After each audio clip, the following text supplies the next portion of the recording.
After over 20 years of working in the comic book industry, I've decided to embark on a new adventure.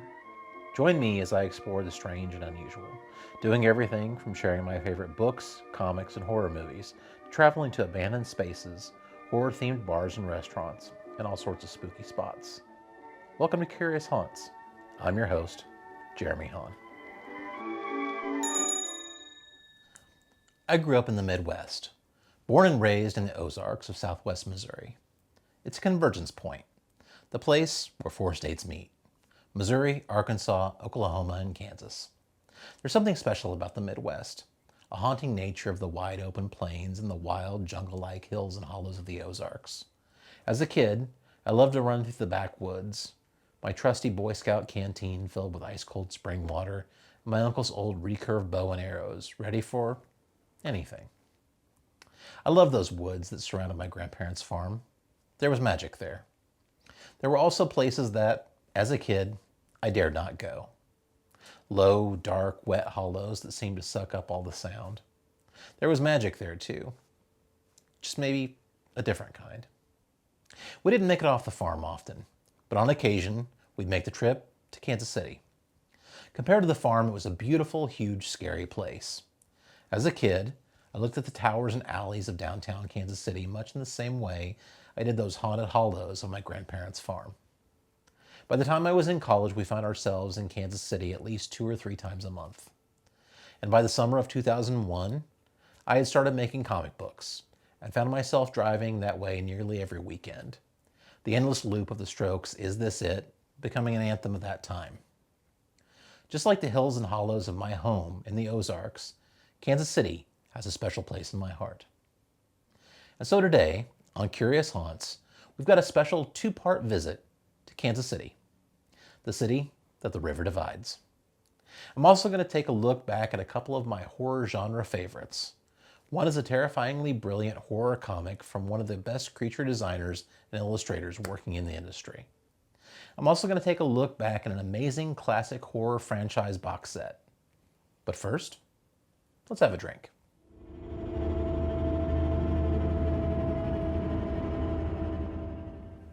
And welcome back to the Coroner Bar. Well, things are a little different this episode. It's full-on summer here in the Midwest, and things in the Coroner Bar are, well, hellish. So for the sake of the camera equipment and, me, we've moved to the Coroner Bar Annex. Think of it as an ultra-exclusive speakeasy just for us. The Coroner Bar Annex even comes with a fancy new apron, so now I look even more like a proper bartender. Or mortician. And since it's relentlessly hot outside with no real end in sight, we're going to make a summer staple. One of my absolute favorite and deceptively simple drinks, the highball. The highball is the quintessential Japanese cocktail. Now there have been variations on this sort of cocktail for pretty much ever. At its heart, the highball is a scotch and soda. But in Japan, the highball became what it is today, starting in the late 60s, early 70s. It was around and popular for all that time, but the proper, ritualistically made version that we have today evolved sometime in the early 2000s. And the proper highball ritual, while lovely, with exact expectations about ice, temperature of the glass, and even the number of times the drink is stirred, 13.5 rotations to be exact, has a bit more of a debated origin. Now, while I love the beautiful ritual aspects of drink making and practical magic, my version of the highball leans into the simplicity of the drink. Now, as much as I'd love to do this cocktail in a Nick and Nora glass, it really wouldn't work, and frankly, would defeat the purpose of things. So, we're going to start with a highball glass. Now, we're going to fill our highball glass up to the top with the small to mid-size ice cubes. There we go. In the past, when I was feeling particularly bougie frisky, I've cut perfect slabs of ice that fit all the way down into the highball glass. And while this looked cool and slowly perfectly melts, and I am absolutely fond of overkill, it's exactly that. So we'll take our nicely filled highball glass and then add 2 ounces of Suntory Toki whiskey. The Suntory Toki is a lovely Japanese blended whiskey, made pretty much especially for highballs. It's tasty, it's affordable, and it's always pretty easy to find. Now, we're going to take that and top the drink off with a few ounces, probably 4 or so, of chilled soda water. I've used a lot of different types, but I'm extra partial to Topo Chico. I love the hypercarbonation in my summer drinks. Nothing really beats it. Now after that, we're going to take our trusty bar spoon and give it a bit of a stir. Do the 13.5 rotations thing if you'd like. I'm just going to go for a few. And then finally, we're going to take a lemon and cut a nice long strip.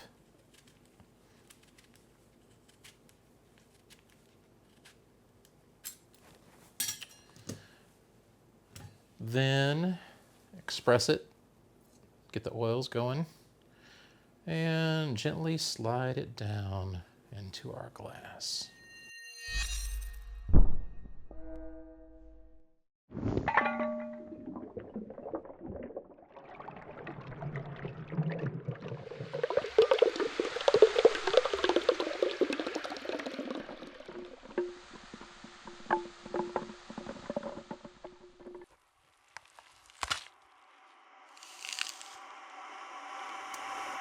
And there you have it, my friends, the Highball.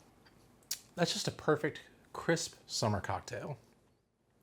Now that we've got ourselves a tasty beverage, let's head back into the auditorium and see all the goodness that we've got for you today.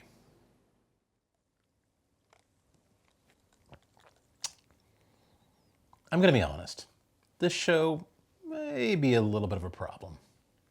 I buy a lot of books and special edition Blu-ray releases as is. But between traveling to amazing places with fantastic book and video stores and making more of a point to just keep up with all the new releases, I might be starting down a dangerous path. Now, a dangerous path filled with nostalgic joy and spooky goodness around every turn. Yeah, I'm doomed. But I'm okay with it. So today, I want to talk about what I feel to be one of the seminal works of one of my favorite comic creators, Guy Davis, The Marquis. Even those of you who don't know Guy Davis's comics work, you've definitely seen some of his concept art and creature designs. Davis has worked on everything, from the Gears of War video game series to the Lord of the Rings, Rings of Power Amazon TV series. He's also worked extensively with Guillermo del Toro, doing creature and concept design on everything from Pacific Rim and the Cabinet of Curiosities to Pinocchio, and del Toro's upcoming Frankenstein film. I first found Guy Davis's work on the Sandman Mystery Theater comic series in the early 90s. Like a lot of the stuff that was coming out from DC's Vertigo imprint at the time, it was completely different than anything else we were seeing in comics. It was beautiful, and at the same time, a specific kind of ugly. It was also moody, tense, and emotional. A bit later, I came across The Marquis, the dark horror comic series set in a twisted version of 18th century France. It's the story of Val de Gaulle, a former inquisitor of the faith, blessed or cursed, depending on how you look at it, with the ability to see the hordes of demons hidden among the courts and commons of Venaissac. The whole thing is a horrific marvel, a genuine look into a masterful take on hell itself. Guy did something special with every page. He's a master illustrator, but the thing that makes him shine even more is his nightmarish creature design. It's perfect. Maybe more so than just about anybody else out there. The Marquis was a definite starting point on Guy Davis's journey. It led him to Hellboy and the BPRD, drawing monsters, fighting monsters. And that took him to the places he is today. I love seeing Guy's work out there. And while I miss him making comics, there's always hope that maybe, just maybe, one day he'll come home and give us more of the Marquis. An extra fun fact about the Marquis is that the first volume, Dance Macabre, was edited by our Ignition Press editor-in-chief, Jamie S. Rich.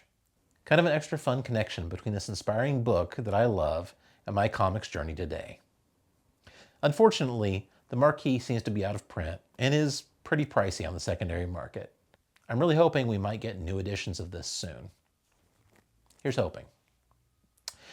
Next up is the Scream Factory Deluxe Edition box set collection of Friday the 13th. This one has been out for a while now. It was released on Friday, October 13th of 2020. And in a year that was definitely a bummer, this gorgeous beauty was an absolute bit of much-needed spooky goodness. I've honestly been wanting to talk about this collection since I started Curious Haunts. I just love it that much. But other stuff kept coming in or fitting the overall theme of the episode, so I kept putting it off. Well, not anymore.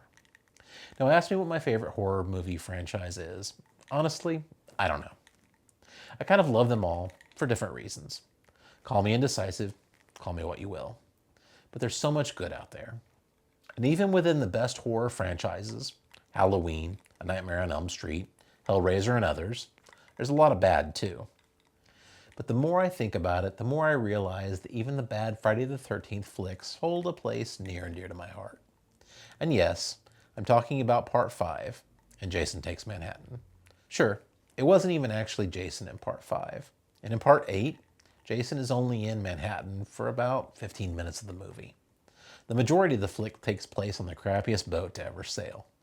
But both of those movies have things that still make me smile. So while you're probably not going to pin me down to tell you what my favorite horror franchise is, I have to admit that Friday the 13th is one of the most ridiculous and enjoyable series of them all. And they never looked better than in this amazing Scream Factory Deluxe Edition. I've owned almost all of these films in a few different formats over the years, but this 12-film collection has it all. Yes, even Freddy vs. Jason, and the 2009 Michael Bay-helmed reboot. They're all lovingly restored with 4K scans of the original film and audio tracks. They also have uncut and extended versions whenever it was available, plus new commentaries, deleted scenes, and behind-the-scenes features on all the films. There's even 2 additional discs of all the new behind-the-scenes features, including a fantastic in-depth look at the locations behind the films, and even an all-new look at the music video, The Man Behind the Mask, featuring interviews with Alice Cooper. I have so much love for this series, and we did just have another Friday the 13th, so I think this is the perfect time to share it. You can get the Friday the 13th Deluxe Edition box set collection over at shoutfactory.com. They did a great job of keeping it in stock. If you're a fan of the Friday the 13th series, I can't recommend this collection enough. And now, I'd like to invite you on another little trip where I visit a series of spooky, strange, and delightful places that inspire and fascinate me. I eat, I drink, I seek out the weird and wonderful. And today, let's head to Kansas City, Missouri for part 1 of my look at the spookier side of the heart of the Midwest. It was February, the night of the Super Bowl to be exact. I found myself on my way to Kansas City a little later than planned, and it was a ghost town. I was in the city to write, explore a bit of the strange and unusual, and ultimately help judge an illustration project at the Kansas City Art Institute. But start to finish, this trip had other plans. I'd picked a fantastic spot to stay, the Ada, an absolutely gorgeous boutique hotel within walking distance of the Art Institute. It had everything I needed, an inspiring location, multiple places to write, and easily one of the best beds I've ever slept in. And while I couldn't find any record of the Ada being haunted, one can only hope. I got checked in, dropped off my things, and realized that, in fairly typical fashion, on travel days, I hadn't eaten anything. I was starving. So I set out in search of a bite to eat. It's Kansas City, home of some of my favorite spots. But remember, the Super Bowl. Now, while I appreciate sports, and definitely appreciate Kansas City's steadfast devotion to their home team sensation, the Chiefs, I'm not a football guy. Surprising, I know. I'm a middle-aged horror and comics nerd through and through. So it didn't even occur to me that a spot like Kansas City would pretty much completely shut down during the Super Bowl. But as I messaged friends and checked in on restaurant after restaurant, the answer was the same. Closed for the game. And I get that. Big celebration days where everyone is inside glued to the TV can't be easy on the already thin margins at restaurants. But again, I was hungry. After an hour of driving around the hauntingly empty streets of Kansas City, I decided to try one more spot, a staple, the Savoy. Built in 1888, the Savoy Hotel was the oldest continually operating hotel west of the Mississippi until it closed its doors in 2016 for extensive renovations. Its bar and restaurant, the Savoy Grill, had the similar distinction of being the oldest continually running restaurant in Kansas City.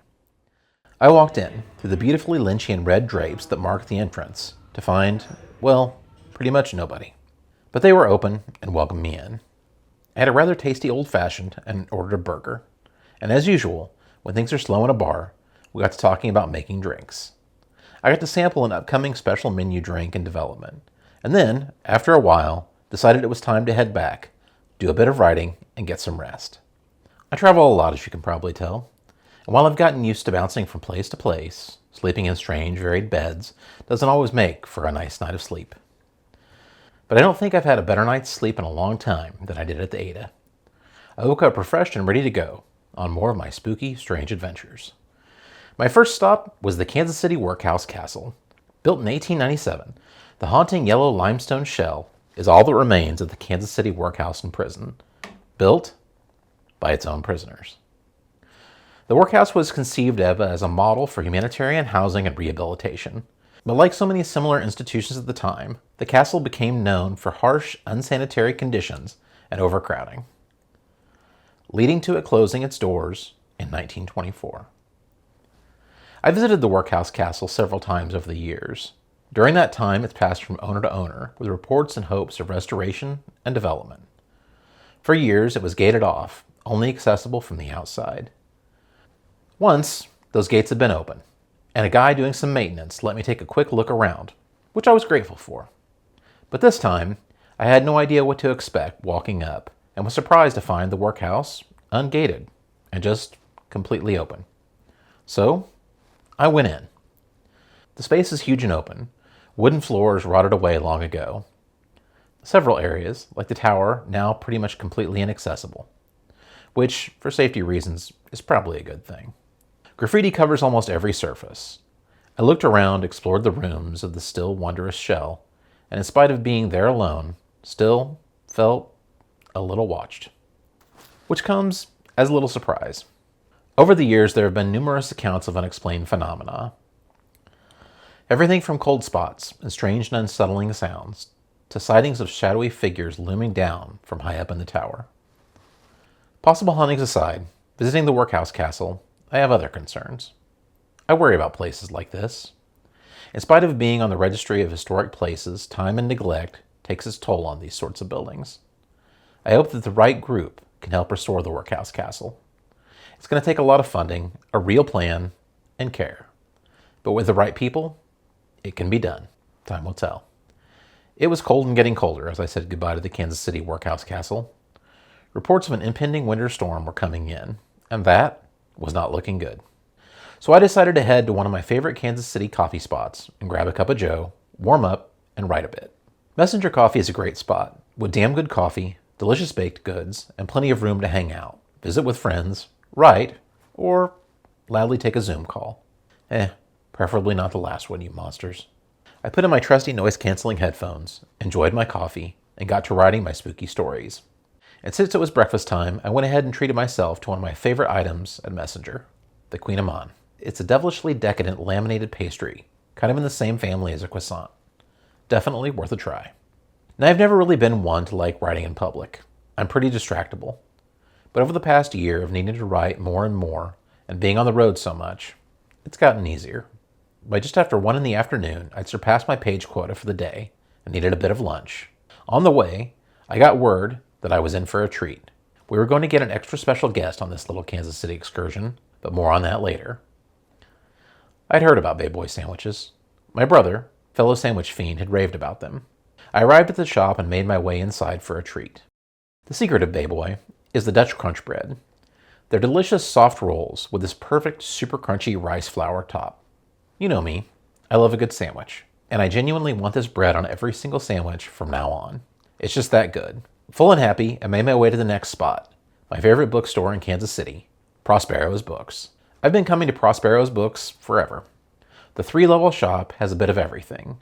Great sections of horror, sci-fi, art, photography, and more. The shop perfectly embraces the weirdness of the building and runs with it. From the low ceilings that you have to duck around downstairs in the basement to the strange nooks filled with bizarre wonders, every corner feels like a bit of magic and possibility. And yes, Prospero's is for lovers. I found a stack of amazing books, some long out-of-print Taschen books, a couple of photo essays, and a Grendel omnibus that I just couldn't pass up. Part of me wanted to stay, to continue to dig for further treasures, but I had other places to be. So I made my way up north, across the river, to one of my favorite specialty cocktail supplies and bars, Mich y Amaro. I've been a fan of bittersweet Amari for years. There are dozens of varieties commercially available, and Mich y Amaro carries, by far, the best selection in the area. It was late afternoon, and I was excited to explore the bottles. But first, a drink. I went with dealer's choice, which happened to be a mezcal old-fashioned, and it was delicious. I was the only customer in the bar, so we sat, chatted for a while about the shop, cocktails, and comic books. It was a great time. After finishing the drink, I explored the bottles and found a few that just needed to come home with me. I made my purchases and headed back across the river. Now, Kansas City has a lot of amazing flea markets and antique shops, but by far, my favorite is River Market Antiques. Opening its doors in 1994, River Market Antiques has been a vintage staple for over 30 years. With 4 floors, it's an absolutely amazing collection of just about everything. It's clean, it's well stocked and maintained, and while River Market Antiques isn't an oddities shop, there's definitely plenty of spooky goodness to go around. If you look just close enough, amongst the vintage toy cars, cookie jars, and tea sets, you might just find yourself a haunted old doll, or even that sheep's heart specimen you've always been looking for. As always, I found a few items that I couldn't live without. That owl lamp, it had to come home with me. By this point, it was getting late in the afternoon, and I wanted to get back to the Ada and write just a bit before my special guest arrived. And before long, my pal, comics writer and artist, fellow hat wearer, and just one of my favorite people, Andy Parks, arrived in town. He lives in a nearby Kansas town and came into the city to join us for an evening out for an extra special Curious Haunts look at a bit of Kansas City history. But first, we made our way to the Monarch Bar for a nice drink. Plain and simple, Andy Parks fascinates me. He's a throwback, the kind of guy who loves vintage hats and a nice pour of whiskey at a classic joint. A bit like a detective from a pulp crime novel. But there's more to him than that. He also meditates, has spent over a decade helping his community, and even drives the good kind of electric vehicle. Andy is a throwback for a new age. I like that about him. It kind of started from a little game we play. In a lot of ways, Andy and I are a lot alike. We've been friends forever now. We both love and collect hats. We write and occasionally draw comics, and have a certain affinity for the brown liquor. I'm just more of a ridiculous funhouse mirror of Andy, with all of my travel to weird places and love of fancy silliness. So the game we play kind of reflects that.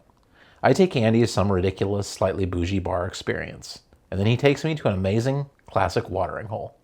A place where he probably knows the bartender's name. Now, the Monarch was our starter spot, a drink to kick off the real adventure.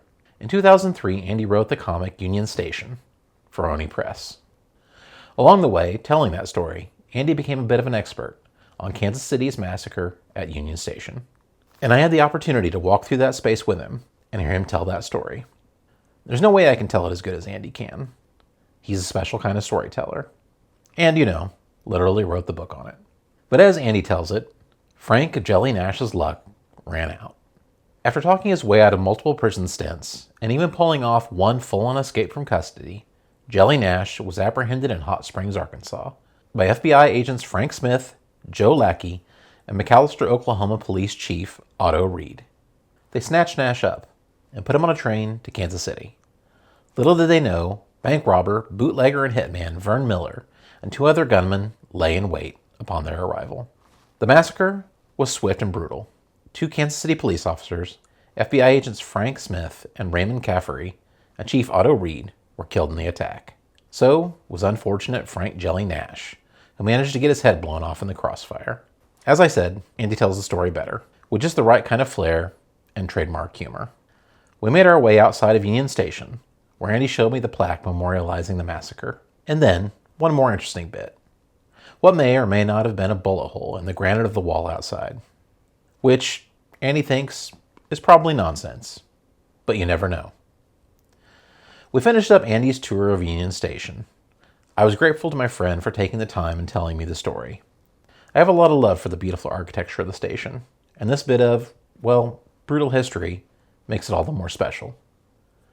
It was time for dinner, so we made our way to a nearby spot that I gladly argue is the best meal in Kansas City. Corvino. It's an upscale joint with spot-on perfect menu, fantastic drinks, and live music.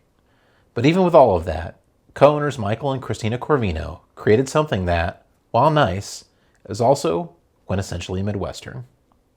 Andy and I dove into all of my favorites, including seaweed donuts and steak tartare. And look, it may sound like sacrilege in this part of the country, known for famous fried chicken, but Chef Michael's fried chicken, with its jalapeno butter and house-made pickles, might be the best I've ever had. It was a perfect meal for a fantastic night out. We left full and damned happy. And then, it was time for new-fashioned old-fashioned. So I walked Andy around the corner to my pick, the Mercury Room. I have to admit that I knew next to nothing about the Mercury Room going in, but it didn't take long to realize that this spot was a bit fancy, even for me. If it wasn't 10 o'clock on a Monday night, I honestly don't know that we could have gotten in. We took the elevator all the way to the top, and the view, as promised, was absolutely gorgeous.